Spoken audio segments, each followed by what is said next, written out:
yes, this ferry was built in Scotland, and it came to Australia by the Suez Canal and sailed all the way down here. Can you imagine?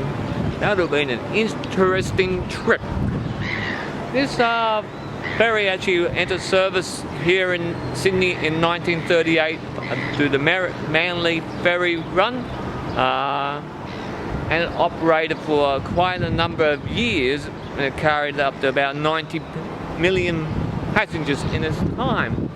And it got damaged by fire quite severely in 1974.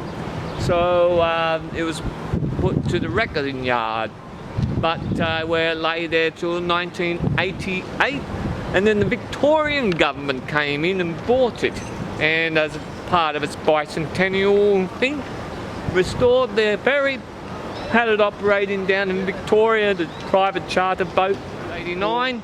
Then the New South Wales government purchased it back again, and well, not the New South Wales government, but somebody else did, the present owners, and this is where it's located now, here in Darling Harbour. As I said, it's had a very checkered history.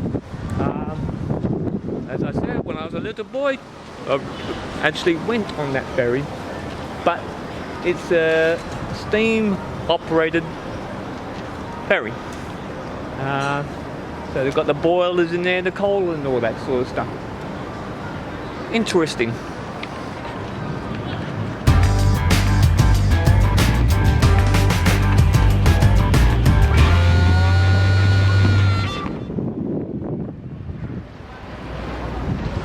What we have here is a Bounty replica, the one that was mutiny on the balcony where Fletcher Christian and his mates threw William Bligh off the ship. And that there is a replica, the same one that was used in the movie with Mel Gibson.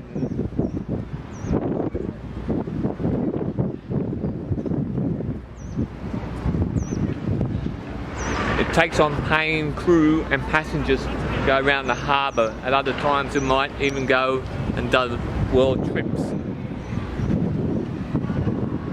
Over there is Barangaroo. A lot of redevelopment going on there.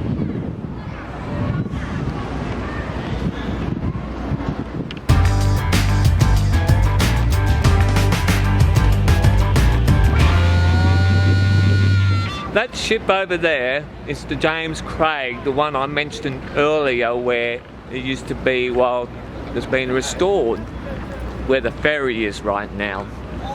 And the James Craig itself has a very interesting history. I'll give you a very brief. It was actually built in Scotland, I think, and it sailed as a coal barge. It was a steel hulled ship. It did a lot of water, a lot of runs across the oceans over the years, and then by the 1980s, 70s, it sort of ended up in a bit of a wreck in Tasmania, where it lay there for a number of years till somebody brought it along and brought it up to Sydney, brought it here to Darling Harbour, and a whole lot of volunteers worked on restoring it. It's called the James Craig, and yeah, it's a very interesting ship. That too does trips around the harbour, and it's a very beautiful looking ship.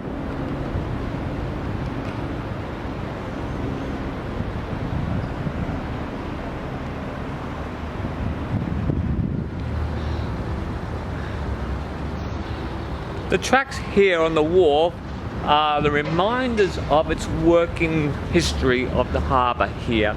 Ships like the James Craig used to pull up on the wharf here, where they get their goods loaded and unloaded up onto the wharf here. So back in the 1890s, this whole place would have been swarming with wharfies, and there would have been goods all over the shop here. Train carriages used to operate here. They used to load stuff from the trains onto the boats, the ships actually, or they used to get the goods off the ships onto the trains. and there's a hive of activity here, and this is what Darling Harbour used to be, so it's still got its maritime work history still embedded literally in the ground.